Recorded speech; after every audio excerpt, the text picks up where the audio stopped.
Well, good afternoon and good morning to some of you. Welcome, everyone. Welcome to this CSEC Masterclass, the first one of 2022.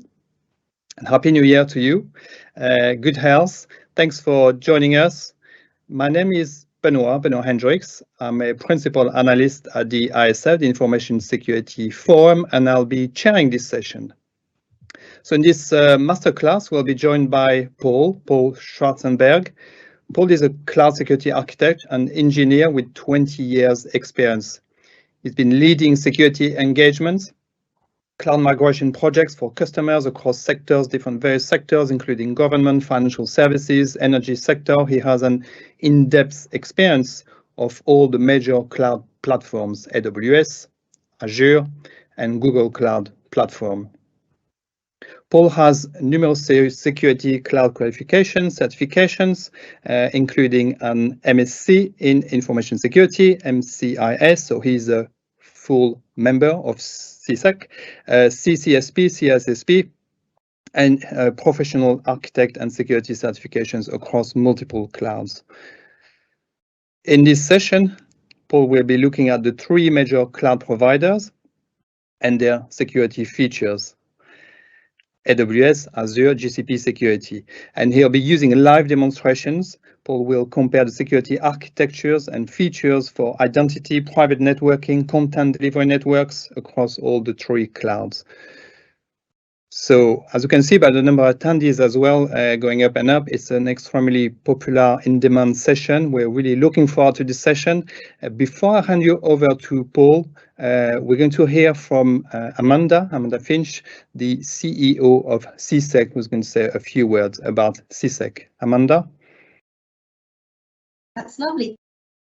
Thank you very much for the introduction, Benoit. I thought I'd say a few words at the beginning of this session because we've got quite a few attendees that are not CSEC members. So I just wanted to say a few words about CSEC, and we have a member offer for you as well. So we're hoping that if you're not, you might like to join us. So my background is that I'm the CEO of CSEC. I've been CEO since 2012. I've been involved in information security since about 1992, way before the word cyber was being bandied around. So I'm still very much of a security girl at heart. CSEC, some of you may know us as the IISP. We were the Institute of Information Security Professionals, but we got Royal Chartered status back in 2018. Although things haven't changed extraordinarily, but we have a lot of obligations that are put on us being a chartered body, and that we need to do things for the public good and really have to do things for society as well as for our members. So Sophie's very kindly running the screen for me. Can you go on to the next one in true Chris Whitty style? That's lovely. Now, I'm not going to talk through this slide, otherwise poor old Paul's only going to have 5 minutes at the end of this session to go through the whole of cloud.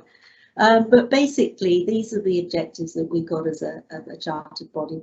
So a lot of it is really about promoting standards and really being the focal point for the profession, ethical standards, standards of practice, and to act as an authoritative body for the industry. So there's lots of things involved there that we actually get involved in. I'm not going to talk through it, as I said, but what I want to do is to highlight some of the things that we are actually doing at the moment. So, Sophie, could you go on to the next slide for me, please? Okay.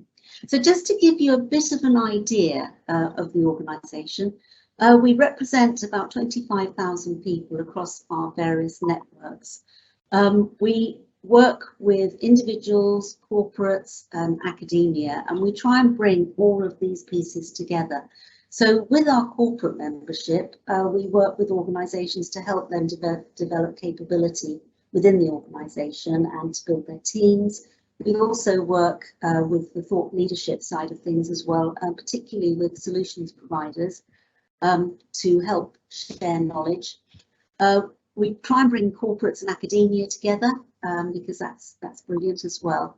And we bring our individuals together as well. So it's really sort of networking everybody together, and we reach out to government, we work with the NCSC, and more recently we've taken on the cyber digital investigator profession. We've been developing the cyber digital investigator profession with the College of Policing, and that's now part of CISEC. So we have membership levels for everybody from completely new people at student level right up to fellowship, and we try to really be the glue across the whole of the community. Our membership from a corporate point of view, we've got nearly 100, we've got about 80 odd members now. From academia, we've got 34 universities involved, and that includes all of the Russell Group ones as well. And the individual members, as we said, we represent 25,000 across the whole community. So next slide, please, Sophie. One of the things that we do is that we develop professional standards, and I'd just like to draw your attention to the skills framework.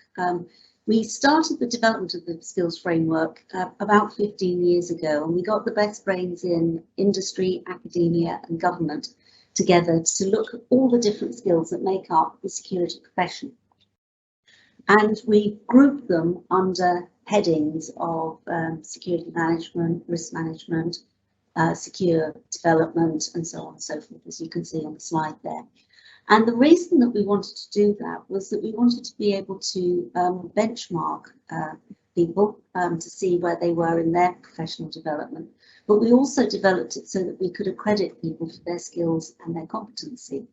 It's taken off since then, and it gets used for an awful lot of things. And it's been adopted by an awful lot of organisations. It's been adopted within NCSC, within the government security profession. The Australian government have taken it. A lot of major corporates are using it to benchmark and develop their personnel in their organisation. So this is an example of something that we do.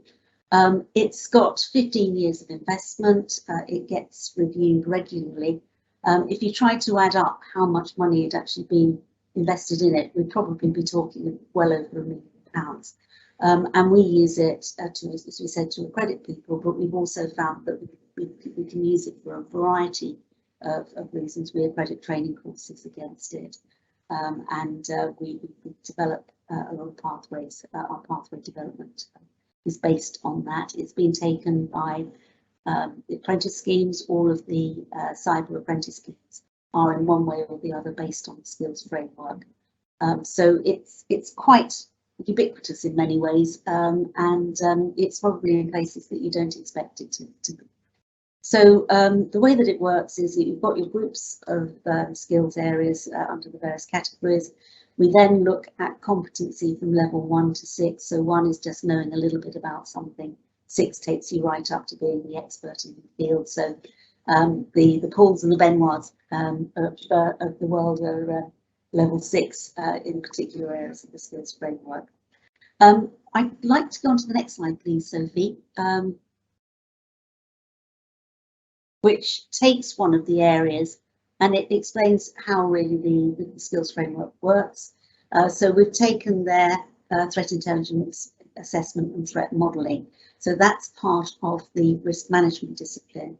And each of the areas, we describe the principles of what the skills area looks at, and then we say what we would expect somebody to be able to do against each of the levels. And again, I don't want to read through the slide as such, but you can see that at level 1, it's being able to describe the principles, whereas at level 6, it's leading the corporate threat intelligence processes at the go-to level. So in sort of shorthand, levels 1 and 2 are knowledge levels, levels 3 and 4 are junior practitioner levels, and then the levels 5 and 6 are basically the senior practitioner level.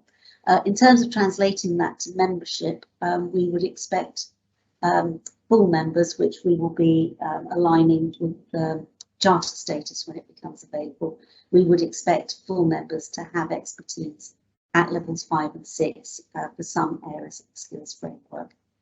For associate level, we would expect members at that level to be working at level 3 and 4 against a number of areas as well. So that gives you a little bit of a flavour about the skills framework. Next slide, please, Sophie. Whoopsie, can we go back to the previous one? Is that the previous one? That's it. That's lovely. Thank you.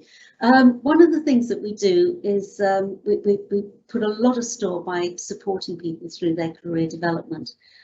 So basically what we're trying to do is to get people from the left-hand side of the screen right over to the right-hand side of the screen.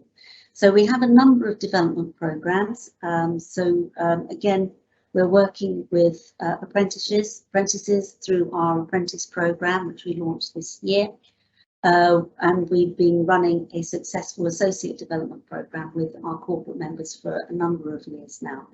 The aim of both those programs is to get people to associate within a 2-year period.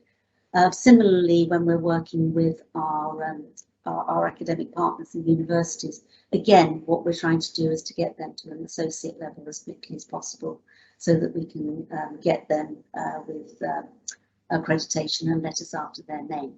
We're currently about to launch our full membership development program, which is to take those people that have achieved associate level up to full membership over a period of time. And again, it's an enrichment program on the top of the training that people have within their normal day-to-day life. And similarly, we have a CISO development program this year. So the other exciting thing that we've done is that we've taken on Quafaro, which was part of Bletchley Park, and they run an extended project qualification, which is in effect an AS level, and it goes towards UCAS points. So that's great because it means that we can take people from school age now, and then we can start looking to direct them either through an apprentice route, or that we can signpost them to the appropriate university routes. Next slide, please, Sophie. Another big part of our work is recognising people's skills and competency.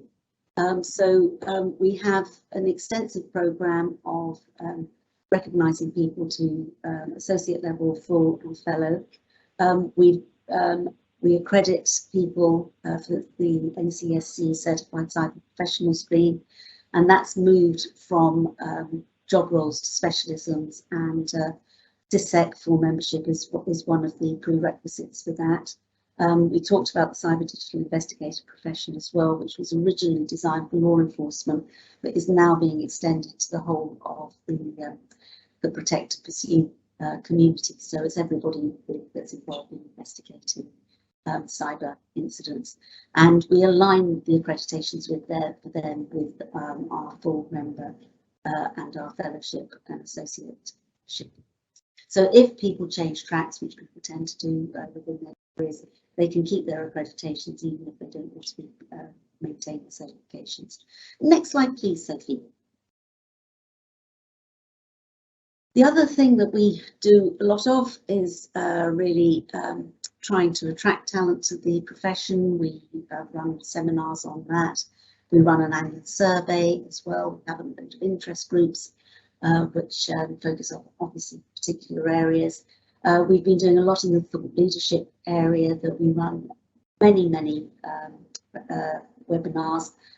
This Masterclass is one of the streams that we run, but we also run them on innovation. We run the various ones for the development groups as well. So there's a lot of thought sheet leadership that is going on there. We try and provide an authoritative voice. Just trying to get rid of that, which is telling me I should stop very soon. Is that we're frequently quoted in the press, that we have, I think we've been in raconteur every time there's anything to do with cyber, so we're frequently consulted for that. We have partnerships with lots of organisations, including National Physical Laboratory and the NPCC. and various things that you can see on the screen there.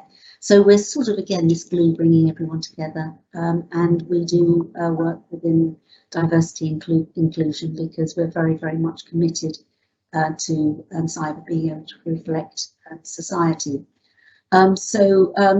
Again, it's bringing the whole of the community together.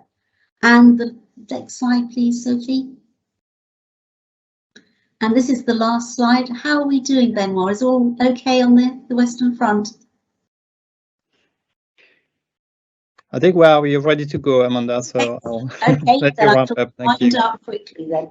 So if you're not a member, we would like you to join us. You get access to all of our intellectual property. And again, you can see on the screen that we've got surveys, mappings, loads of intellectual property that you can access. We have an amazing online events program, of which this is one, a huge branch network as well.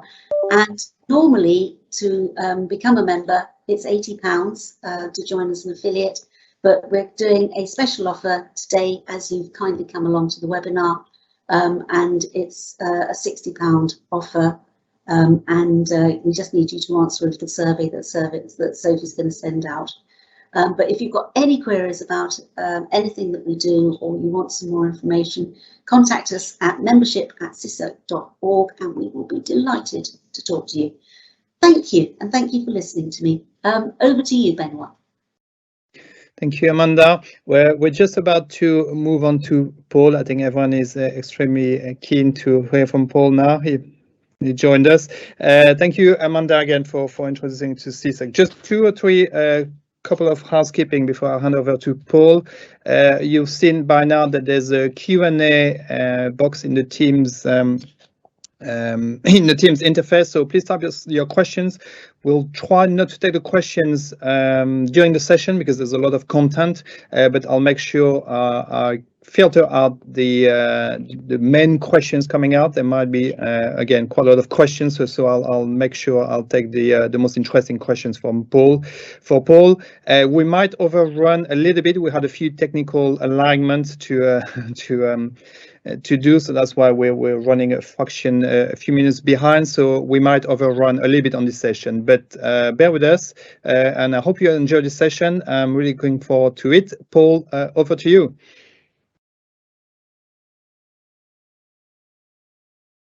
Hi.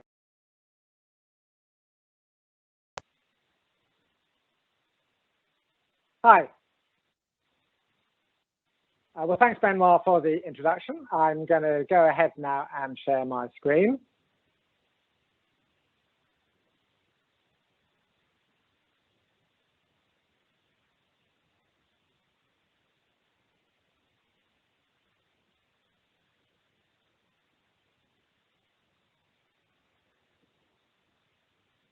Okay, so I'm hopeful that you can all see that and that you can all hear me okay. We had a couple of technical issues, but thanks for bearing with us. So let's go. What I'm going to cover in the next 45 minutes or so is a comparison of Amazon Web Services, Azure, or is it Azure? I never quite know how to pronounce it. Azure, Azure, but I'm going to pronounce it Azure. And Google Cloud Platform Security. And I'm going to do this across three different areas. I'm going to, we'll first take a look at Cloud Administrator Identity. Then we're going to talk about Network Perimeter. And then finally, Content Delivery Network. And I'll round off by just saying a few words about multi-cloud security. So starting off with Cloud Administrator Identity. What I'm talking about here and what we're going to go through is how the different clouds have set up the identity of individuals and also service accounts that can make changes to the platform and do configuration changes. So we're not looking here at application logins. We're looking at cloud administrator identity logins via the console or API. So first of all, how does Microsoft do this with Azure AD? Well, with Azure AD, there is a single Azure Active Directory, and Azure Active Directory is the cloud equivalent of the traditional on-premise Active Directory, but with a very different feature set. And that centralized Azure AD is then used both for Microsoft 365 identities. So, for example, people using Teams and SharePoint Online and Exchange Online. And also that same identity source is used for Azure resource subscriptions. So this is, where you would build a virtual machine or a database. And most large organizations and even small ones have more than one of these. So they'll have a production one, a UAT one, a dev one, and then they'll have different subscriptions for different parts of the business as well. So the important point here is that with Microsoft, the Azure AD tenant logically sits completely outside of the subscriptions and also outside of Microsoft 365. So, and with Azure AD, we have role-based access control. So every resource in Azure has to belong to a resource group, and every resource group belongs to one and only one subscription. And each subscription uses a single Azure AD as an identity source. So you're forced into doing things in this way. There are a number of standard roles which Azure provide. Owner, which has full rights. Reader, which is read-only, and contributor, which is the same as owner, except you can't assign permissions to others. And as well as those standard roles, we have a whole load of built-in roles based on job functions, and we also have the ability to create custom roles.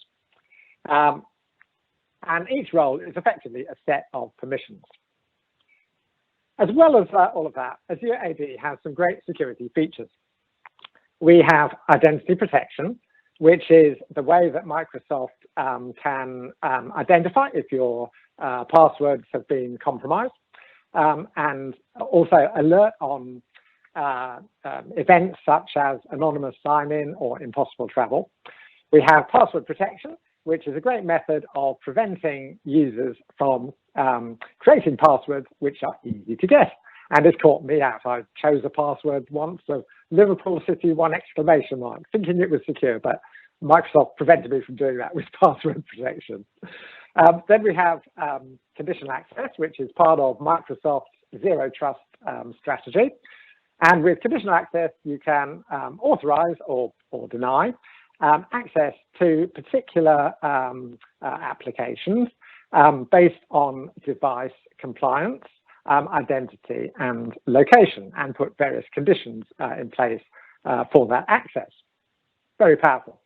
We have privileged identity management, which is a great tool to temporarily elevate privileges for users so that they can temporarily have administrator level access.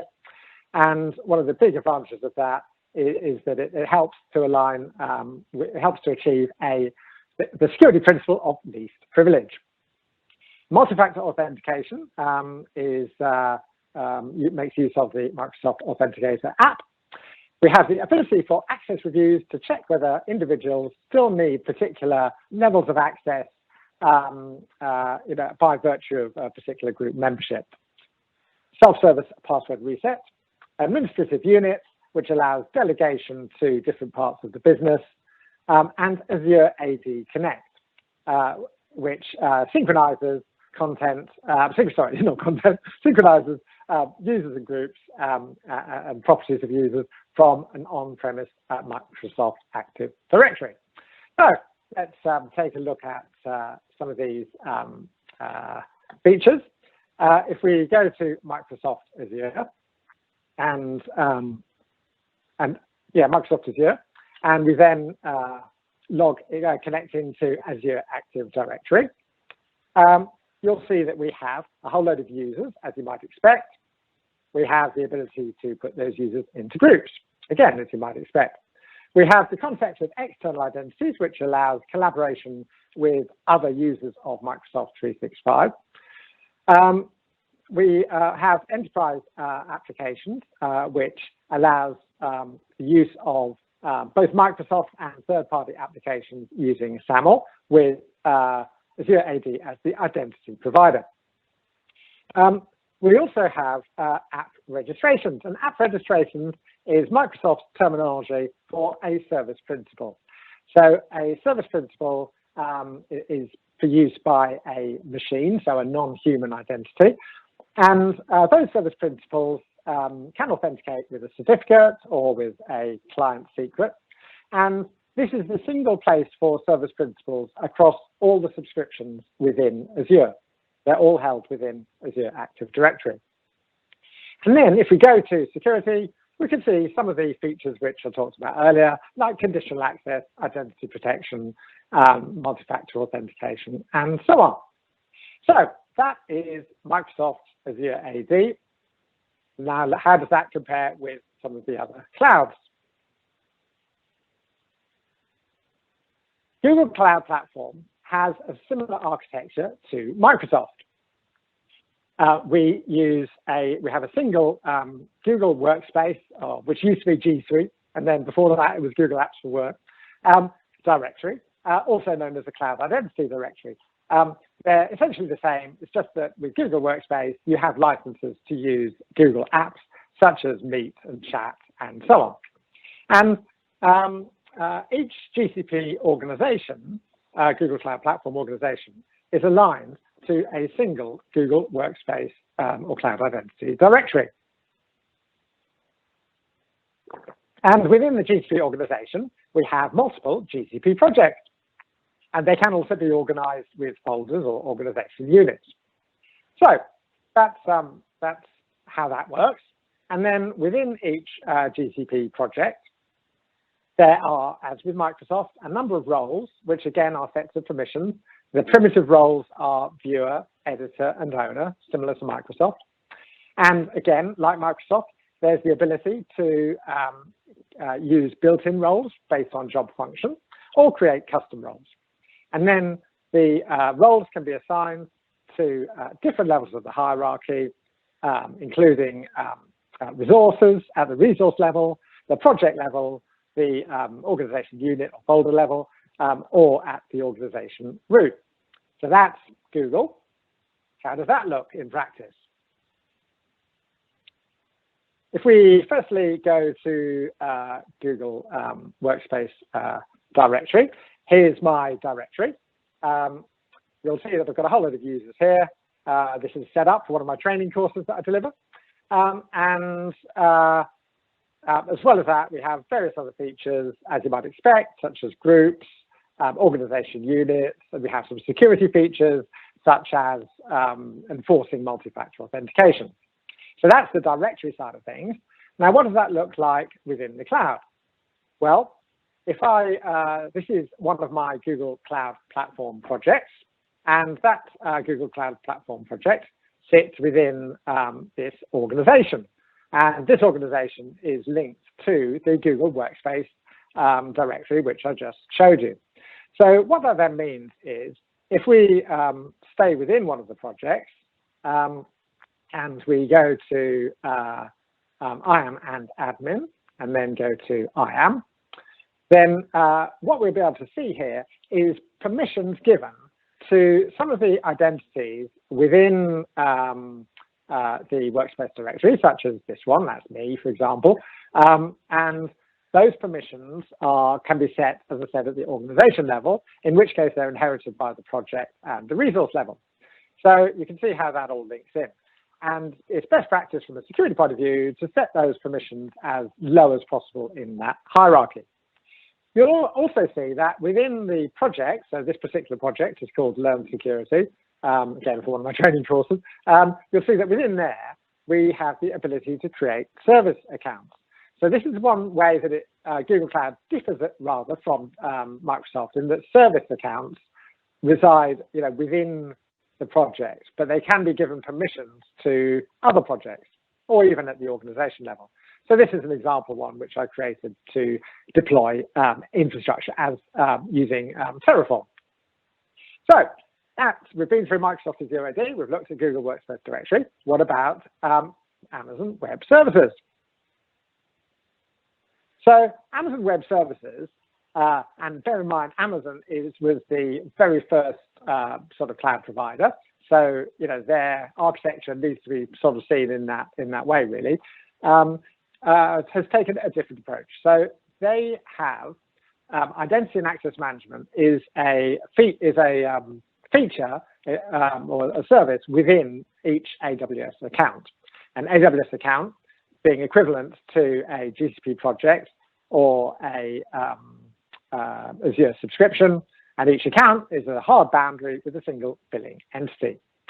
So AWS Identity and Access Management has unique security credentials for users, and these credentials include username, password, if using console access, and secret keys, access keys, and secret keys if you're using command line access or access by infrastructure as code. So with Amazon, there's no real difference between users and service principals, other than a sort of service principal effectively will be a user. It'll just have keys instead of a password. So within Identity and Access Management, we have an option for multi-factor authentication. IAM controls console and API access through the use of credentials, groups, policies, and roles. And Amazon's terminology is a little bit different from the other two here. A policy is a set of permissions, and a role gives temporary access to an identity in the cloud, either the same cloud or another account. So, and that IAM can be integrated with corporate identity services such as Active Directory. So let's just take a quick look at that, and then we'll proceed from there. So with AWS, notice we have a new console today, a new console experience which you can sign into today, and I can go to my recently visited IAM. So within IAM, you can see that I've got some users. I have my user groups. I've got policies, which, as I said, are sets of permissions that you can look at in JSON format. Here we are. And we have roles, which, as I said, are temporary access for identities, either human identities or service accounts. So, that's all well and good. Let's just return to the presentation. So that's fine. However, that's all very well if you have a single AWS account. But most organizations, nearly all organizations, have multiple accounts. And this is where a bit of a challenge comes in, a bit of an issue comes in from a security point of view, because what people tend to do is, or sometimes do, is create themselves an IAM user within the dev account, then they'll create another one within the test account, and then they'll create another one within the production account. And that's a bad user experience for that individual, because they could have they will have three sets of credentials. And not only that, but from a security point of view, it's a really bad thing to do as well, because if that person leaves the organization, then the chances are their accounts will still exist, or some of them will anyway. So that's not good. And that, by the way, has happened at more than one place that I've worked, even though I was assured that there were good joiner, movers, leavers processes in place. So AWS recognized that this was, not a good thing to do, quite a long time ago. And what they recommended as the architecture to alleviate that issue was to create another account, which is like a user account or a landing account. So users log into that account, and then from there, they assume a role using the Amazon STS secure token service to get certain permissions within the different accounts. So now they only need accounts set up on the user account, not all the other accounts. And then that user account can be integrated with an identity provider via SAML, Security Assertion Markup Language. Now, that's all well and good, but that recommendation has really been superseded now by a service which Amazon launched a couple of years ago now, AWS Single Sign-On. Now, with AWS Single Sign-On, there is AWS Single Sign-On is closely linked to AWS Organization, which started off as a way of centrally billing multiple and consolidated billing for multiple accounts. And then it moved on from there to not only do that, but to provide a level of central control and security across all AWS accounts. That's an excellent service to use. So AWS Single Sign-On is linked closely with that and integrated with that. And this is how it works. The user will authenticate, usually to an external identity provider, such as Okta, and then will receive a SAML token, exchange that SAML token with Single Sign-On to get a secure token service, STS token, from Amazon that is short-lived, typically 1 hour, could be more. And then is given permissions within the different accounts based on AWS Single Sign-On permission sets. So that's how it all works. You can optionally use AWS Single Sign-On itself as an identity provider. However, its functionality is nowhere near as developed as Azure AD, for example. But you could use it if you wanted to. Let's have a look at that in practice. So, as it happens, I'm in the organization management account. And within the organization management account, we have Single Sign-On. Now, Single Sign-On is a regional, well, you can only configure it within one region. I've configured it in Ireland. And we have settings here that link, in my case, to an external identity source. Now, this external identity source actually happens to be Azure Active Directory. So here is my, well, hold on a moment, where's my Azure Active Directory gone?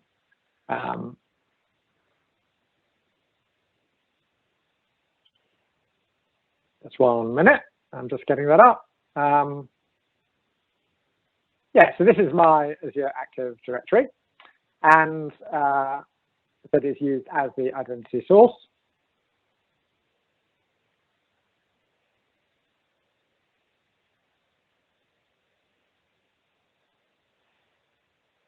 Okay, for some reason that's going a little bit slow, but so I'll forget that. But take my word for it, that is the identity source. Right, let's just go to users here, and you can see that we've got all the users that are synced from Azure Active Directory. And not only have the users been synchronized from Active Directory, but the groups have as well, and the group memberships. So that's all great. And then we have AWS accounts throughout the organization. And you can see that I've set up permission sets to give certain access from different groups to different AWS accounts with different sets of permissions. And those permission sets can use built-in policies from Amazon or can use custom permission sets as well. So that's AWS Single Sign-On. So moving back to the presentation, it's now time to compare the three and give some awards. Yay! So we're going to start off with a gold medal, and the gold medal goes to Microsoft Azure for Cloud Administrator Identity Security. And that's because with Microsoft Azure, you're forced to have all of your human users and all your service accounts in one place, which is Azure AD. So from a security perspective, it's relatively straightforward to see who has access to what, and also to then revoke access when it's not needed, and so on. And the silver medal goes to Google Cloud Platform because, again, it's a centralized identity source, at least for human users, although for service accounts, that is distributed amongst the projects. And bronze medal to Amazon Web Services. And Amazon has some great products, and Single Sign-On is, an excellent service. However, unfortunately, in my experience, even if you set up AWS single sign-on, it's very common for developers to still set up their own IAM user accounts within their individual accounts as well, particularly if the culture of that organization is to have multiple autonomous teams. These opinions are completely my own, subjective, biased, whatever, but you know, that's what they're my gold medals and silver and bronze. Right, so we've done the first one. Now let's move on to the second topic. So the second topic is network perimeter. So network perimeter. So a really important security principle is that of defense in depth. So, you know, with a Great Wall of China or a medieval castle, you know, we have multiple different layers of defense. You know, we have a hill that the attackers have to climb up. We've got these, you know, these gaps here for archers. We've got holes for burning oil. And if it was a medieval castle, we'd have a key for the moat, and so on.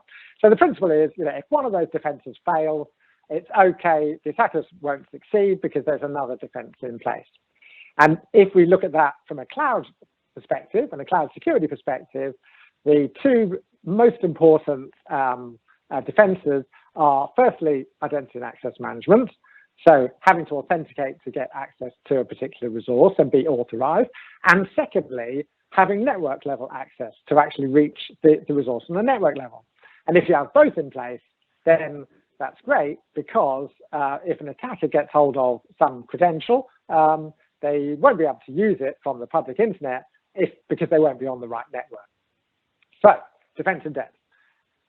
Okay, so let's take a look at that in practice using Microsoft Azure. So if we have an Azure storage account, that is a PaaS or platform as a service. And all Azure, and the same applies to Google and AWS. So the Azure storage account has a public DNS name that can be accessed from the public internet by default. And it's in the format, whatever your storage account name is, .blob, .core, .windows, .net. So let's suppose that Azure storage account is used for backup of a sensitive database from a virtual machine in Microsoft Azure. Well, this is by default, it would go over the public internet. And by default, if the credentials that server was using became compromised, this evil attacker could get hold of that data from the storage account because they could reach it via the public internet on a network level, and then they could authenticate with those credentials. So, you know, there's no defense in depth, and misconfiguration or credential loss will lead to data loss, or could lead to data loss. So what can you do about it? Well, with Microsoft Azure, you have storage firewall and virtual networks. So what you can do is you can enable a storage firewall on the storage account. And once you've done that, you also enable a service endpoint on the subnet to route through from that subnet to that storage account. And then by default, that evil attacker can no longer connect from a network perspective. So you've got good defense in depth. You can, if you need to, also allow public IP addresses of trusted administrators as well. So that's looking good. So, so let's just take a look at that one in practice. If we go to Microsoft Azure, and then we go to storage. So you'll see here, I've got a storage account called confidential storage data. Each name has to be unique. So how easy is it to misconfigure? Well, I've got a file here called, a container called personal data, and then I've got this file confidential.png. So I'm going to copy that to the clipboard. So I'm not in the context of my logged in session, and here we are, you know, we can access that. And actually, I didn't mean to do that, so that's a good example of how you can misconfigure things. I actually meant for that to fail. So, but we can have a look at why that misconfiguration has just taken place. So, so if I just go up to the container level, well, oh, maybe it was cached. It must have been cached. Yeah, maybe that was cached. Yeah, that was cached from when I tested before. So yes, so it is actually blocked. That's good. So it is blocked. Sure. Right. So it's blocked, and it's blocked because it says private. Great. But now let's change it. So if we go to blob, anonymous read access for blobs only, and press OK, now if I refresh, we should see it. There we are. So very easy to misconfigure. So, you know, that could be done by somebody playing around in the console. It could also be done by somebody deploying infrastructure as code and accidentally using the word blob instead of private. And, you know, the same thing would happen. So very easy to misconfigure. You know, okay. So then what we would do is go into the storage account and to make this more secure, go into networking, and under networking, we would choose selected networks. We would then add an existing virtual network and choose one and then set that up. So, you know, so that's how Microsoft Azure works. Now you'll notice that even when you've set all this up, this traffic here does go over the public internet. So that's not ideal from a security point of view, because potentially that could be somebody could sniff that traffic. Okay, it should be encrypted, but even so, and you have to have a route out to the internet. So you can avoid all that by using a private endpoint. And with a private endpoint, the server goes to a private IP address within the VPC, which is then, that traffic is then forwarded onto the storage account. And you still need to enable the storage firewall as well. So, you know, that's all brilliant. And that's how we can make storage accounts more secure. Okay, so what about some of the other clouds?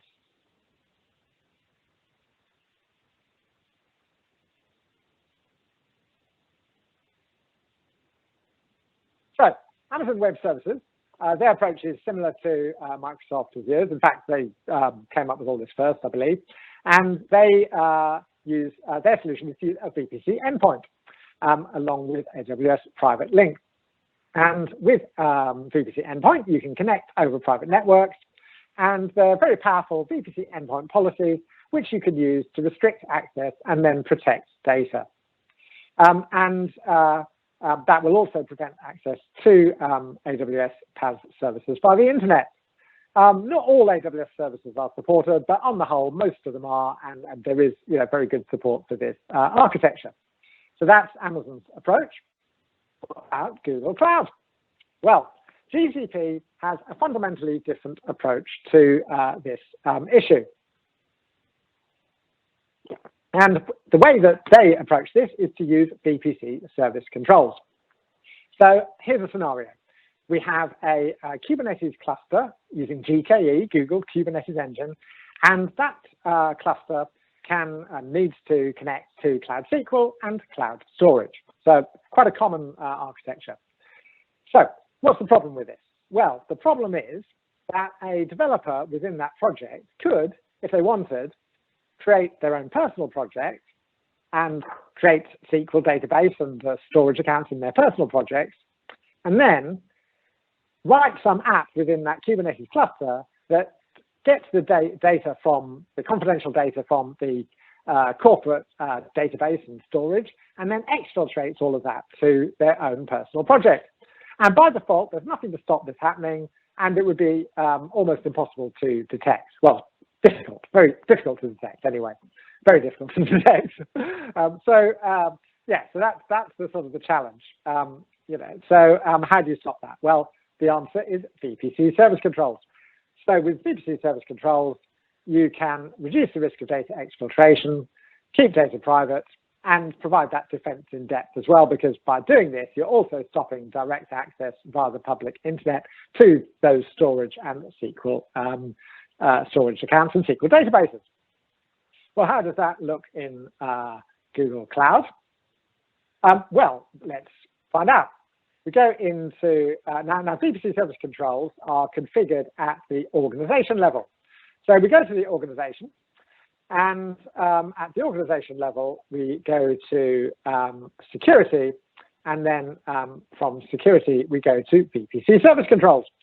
So if we wanted to set up a one or more VPC service controls, we would set up a perimeter, so we can have multiple perimeters. We can have one for test, one for dev, one for production. And we can then set up, choose which projects apply to within that perimeter, and choose the restricted services. So, which services like BigQuery, storage, SQL, we want to include in those service controls.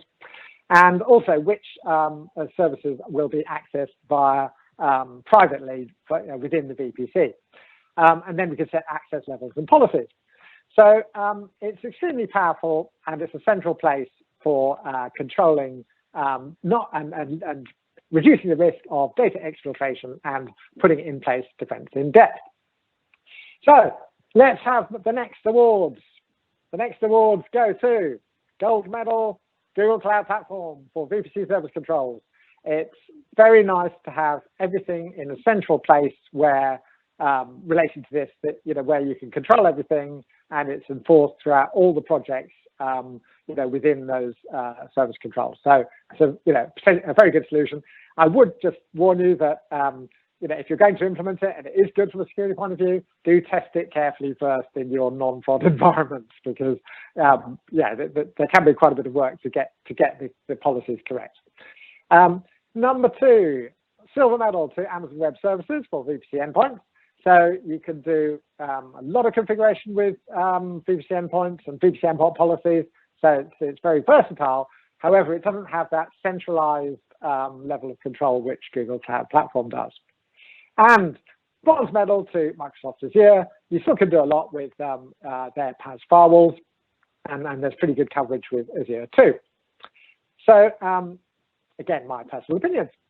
So that is network perimeter. So we're making good progress. And the next topic, which is the last of the 3, is content delivery network. So the challenge, the problem which we are facing here, as it were, is let's suppose we've got a static website, and we want to store the contents of that static website on a storage account, and then we want to present it with low latency and caching around the world, and some security.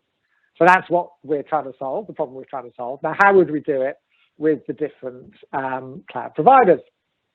Well, if with Microsoft Azure, we would use Azure Front Door, one of the few Microsoft services whose name is not immediately obvious what it is, but that's what it is.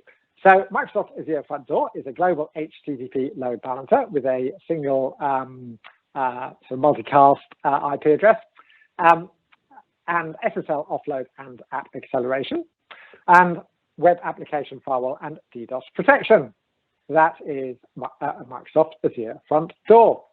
So let's take a look at that in practice. Okay, so we'll go to front doors. And I've created a front door here with Terraform. And if we go into Front Door Designer, you can see some of the configuration. So I've set up, there's a native domain, which is azurefd.net, and then I have added a custom domain as well. So let's take a look at what this wonderful website actually looks like. So we have shark.web.solidor.io, and the lovely picture of a shark, which, don't worry, I didn't take that, but somebody did. So thank you very much, whoever actually did take that photo.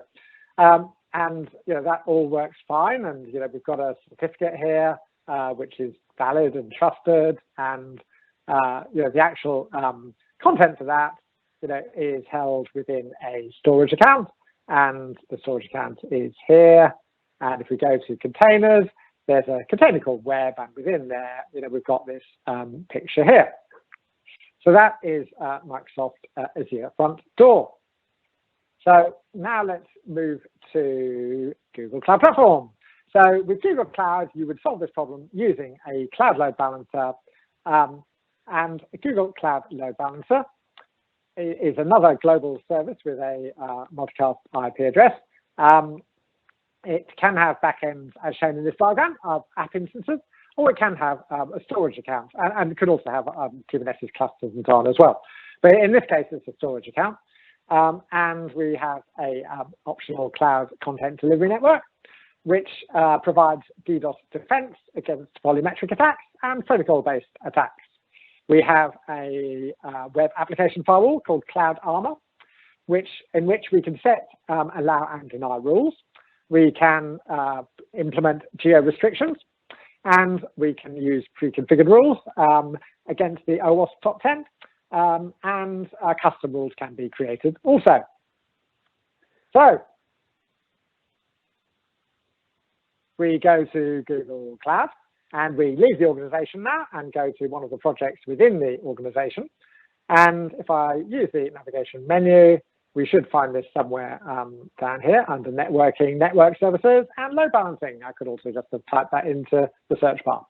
So you'll see here we have an HTTP redirect, and we have the actual Google Cloud load balancer as well. We've got various forwarding rules that point to a storage account, and we have a SSL certificate, and we've set up TLS version 2 and so on. So this host is stars.celidor.io. So let's look at that one in practice, or stars.celidor.co. So very nice picture from the Hubble Space Telescope. Looking forward to the new photos from the new telescope, NASA. That is Google Cloud Platform. So next is Amazon CloudFront. So with CloudFront, like the other services, is integrated or can be integrated with a web application firewall, WAF, and with Shield for DDoS protection. There's some useful features of Amazon CloudFront. So, and that's to solve the issue which I'm just going to show you here. So with Amazon CloudFront, we're using a S3 bucket as a backend, and then certificate manager for the certificate and Route 53 for DNS.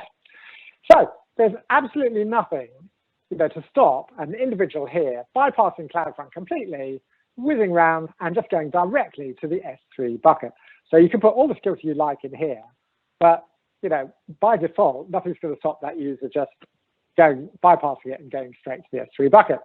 So if you wanted to prevent that, how would you do it? Well, Amazon does have a nice feature, which is Origin Access Identity.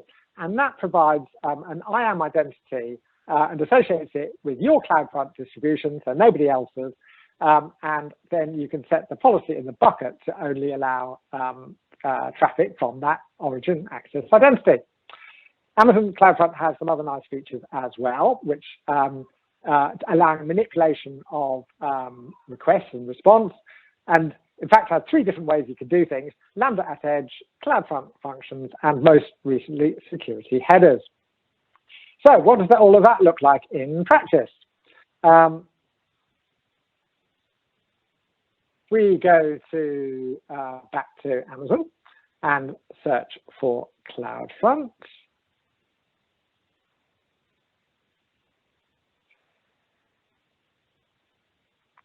I've set up a CloudFront distribution here, again using Terraform, and here it is. So I've got it all set up here. I set up a nice security policy using the newest available security policy, and the SSL certificate is AWS.celidor.io. So here's my app that I've created in AWS. And again, as with all the others, it's a trusted certificate issued by the cloud provider. So that's great. Let's have a look at some of these extra features. So we have, we just go back to CloudFront. Yeah, we have an Origin Access Identity here. And we also have the ability to set policies. And under policies, we have response headers. So this, and we have the ability to set a security headers policy, and I've created a custom one here. So here's my custom security headers policy. So let's see how that looks. So if I go to securityheaders.com, nice useful site for this sort of thing, and I'm just going to type in my address here of that CloudFront fronted app, and you can see, yay, get an A+ grade on my security headers. Now, if I was presenting this last year, I'd be saying that you could do this with Amazon, but you can't do it with Azure Front Door or Google Cloud Platform. However, for some reason, on the 3rd of January, both Microsoft Azure and Google Cloud have now launched a feature where you can do the same thing. So that's brilliant, because it now means that with all three platforms, you can set security headers in this scenario of fronting something within a storage account. So that then leads us nicely on to my final set of awards for the evening. Gold medal to Amazon Web Services for Amazon CloudFront, particularly because of the Origin Access Identity feature.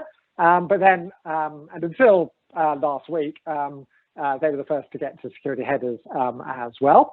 And then we have number 2, silver medal, Microsoft Azure for Front Door, because you can, with Azure Front Door, you can limit Azure storage account to only allow access from front door IP addresses. However, a different customer could connect their Azure Front Door into your storage backend. So it's not quite as good as the Origin Access Identity solution. And Google Cloud Platform with a bronze medal. But their service is extremely good, low latency and so on. It's just it doesn't have quite the same functionality with a storage account back end. Again, my personal opinions, completely subjective.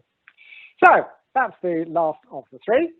So before the Q&A, just going to say a couple of words on multi-cloud security. So we have, so many organizations are now going multi-cloud. So they might use 2 or 3 out of AWS, Azure, and Google Cloud Platform. Do think very carefully about doing this, and don't do it unless you need to, because there's a real need to develop knowledge and skills of the people who look after those clouds. So it is a bigger overhead in acquiring that knowledge. But often there are good business reasons why you need more than one cloud, and in which case it's important to develop knowledge and skills of those individuals. Use each cloud for its strength. So, for example, quite a few organizations might choose the Google Cloud Platform for BigQuery, for instance, or Kubernetes Engine.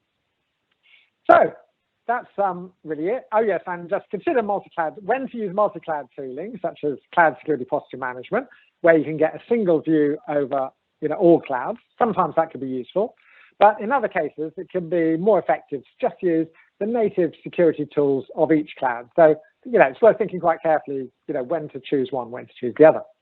And on that note, thank you very much. Here are my contact details. Feel free to get in touch. And I'm going to pass back to Benoit.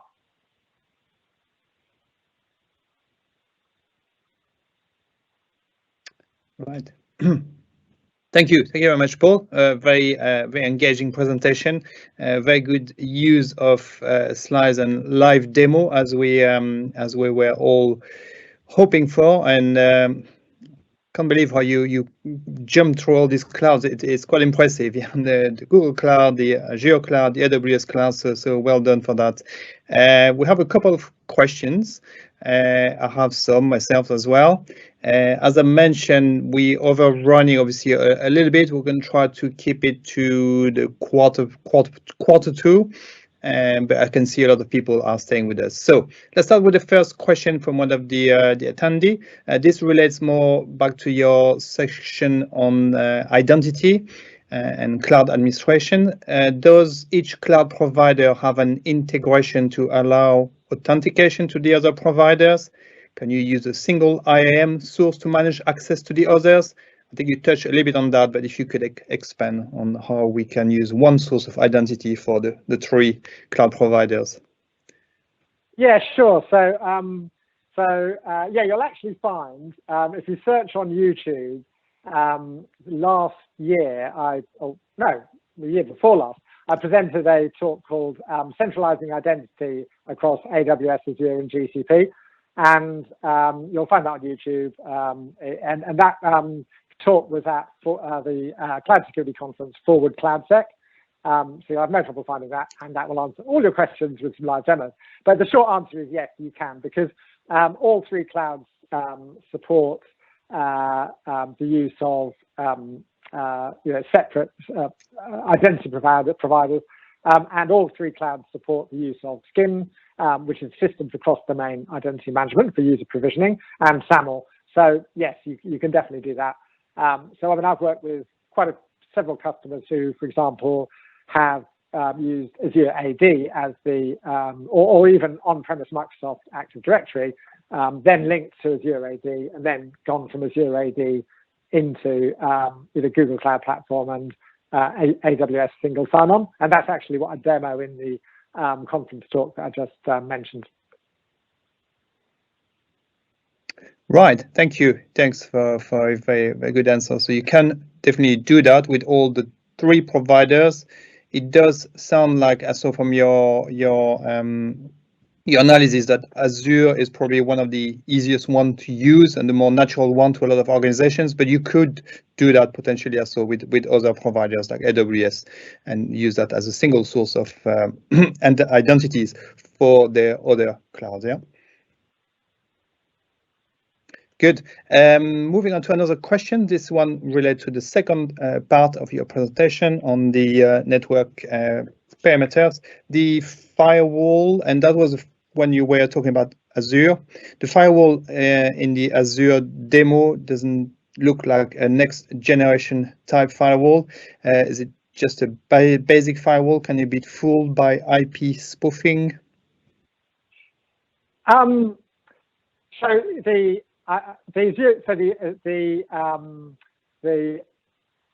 firewall on Microsoft Azure's platform as a service services, such as Azure Storage, and they also have a similar firewall for SQL and other services as well.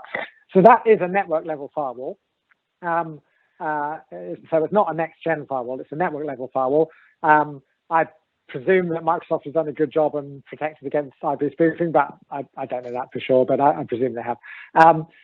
What I didn't mention is that there is another Microsoft Azure service called Azure Firewall, and Azure Firewall does provide a whole load of extra capabilities, such as the ability to control outbound traffic by DNS, for example.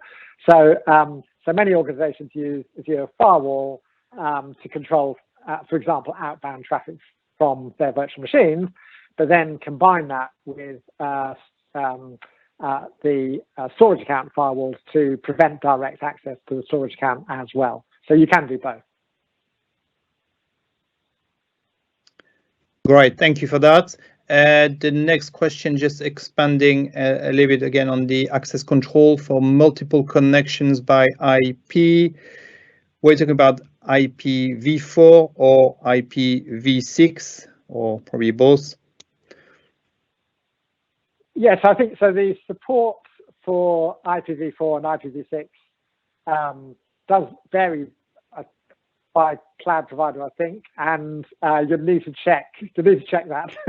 So I think, and it varies from different services, to be honest.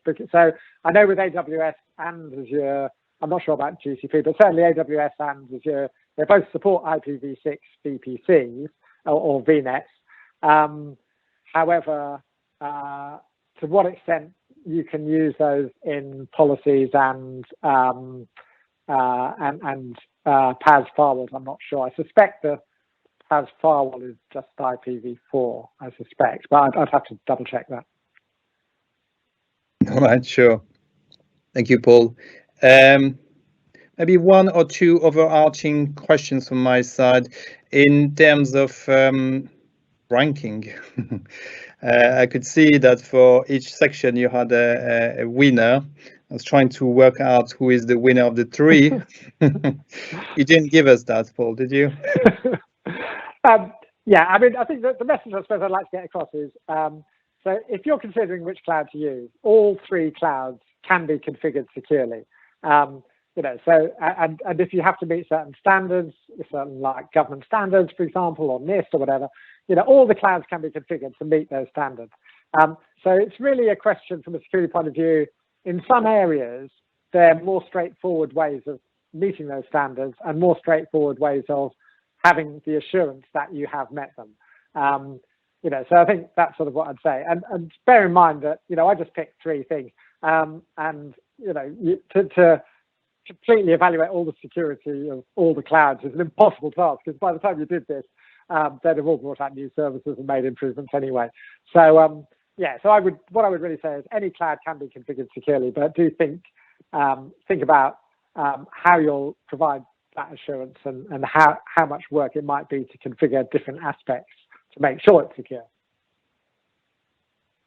Good. Yeah. That's what I was envisaging. You might respond as well, and I guess it goes beyond just these three aspects also of security and even beyond. Yeah, in terms of business strategy, which cloud do you prefer, and then you deploy your security on these clouds. Of course, the kind of question also we look at with the SF quite often is, should we try to advise members or organizations to use less of these clouds? I don't know if you have any views on that. Have some views. Should you try to restrict yourself to just one of these big cloud providers to make it a little bit easier on your security posture? Yeah, I mean, I sort of touched on that on the last slide. If you haven't got a good business reason to go multi-cloud, then you shouldn't, because it is more work to train your workforce and get them to acquire all the skills and experience in multiple clouds. And it is also more complex to make sure multiple clouds are secure and then to provide that assurance and to have a single view. So so I think, if from a business perspective, if you can go single cloud, you should. But if there are good business reasons or cultural reasons or whatever why it is necessary to go multiple cloud, or there's a view that it's necessary, then it is possible to make multiple clouds secure, but it's just important to recognize the extra skills and experience and work that goes into that. Yeah, sure. Thanks for that. Yeah, and of course, being realistic, the larger organizations are definitely going to have more than one, and it's going to be hard to convince your business, to stick to one and one only. I was just going to say absolutely, and of course, it is a lot of work if you've got a production app in one cloud. It is a lot of work to rebuild all that in another cloud. Nearly always, unless it's maybe some exceptions like containers running on Kubernetes, but on the whole, it's a lot of work. Okay, we're going to come to the close. I see a very specific question. I don't know if you want to take this one, or I wouldn't know what to think of this one, but I'll try to you. What are your thoughts on Heynderickx cloud platform? Heynderickx. Yes, I can't comment on that. Because it would be, I don't know much. I don't know anything about Heynderickx, but I will have a look at it after this presentation and find out more. So thank you for that specific question. Yes, and I was thinking about the same as well. Okay. Do you want to add any extra point, Paul? No, other than thank you to everybody for for coming and for sticking with us while we sort of overran a bit. Really appreciate your time. Thank you. Well, thank you very much, Paul. It's been great. It's been a great sessions. A lot of practical, lots of hands-on demos. We learned about the best cloud security solutions from AWS, Azure, and GCP, and how to leverage or use one or the three of these major cloud providers. So thank you everyone for joining in. Thank you for listening on this first masterclass of the year 2022 with CSEC. There's going to be a lot more events, so look at the website from CSEC or stay tuned for more events, masterclasses, ADP events, and so on, like Amanda explained at the start. You can give a feedback form. I think it will be sent by the CSEC team, probably by Sophie, and the recording will be available for CSEC members only. So thank you very much. Thank you all. Thank you, Paul. Thank you, Amanda. And thank you, CSEC, for hosting this session. And we'll be with you very soon, and enjoy the rest of the evening or the day for those of you on the US side. Thank you very much.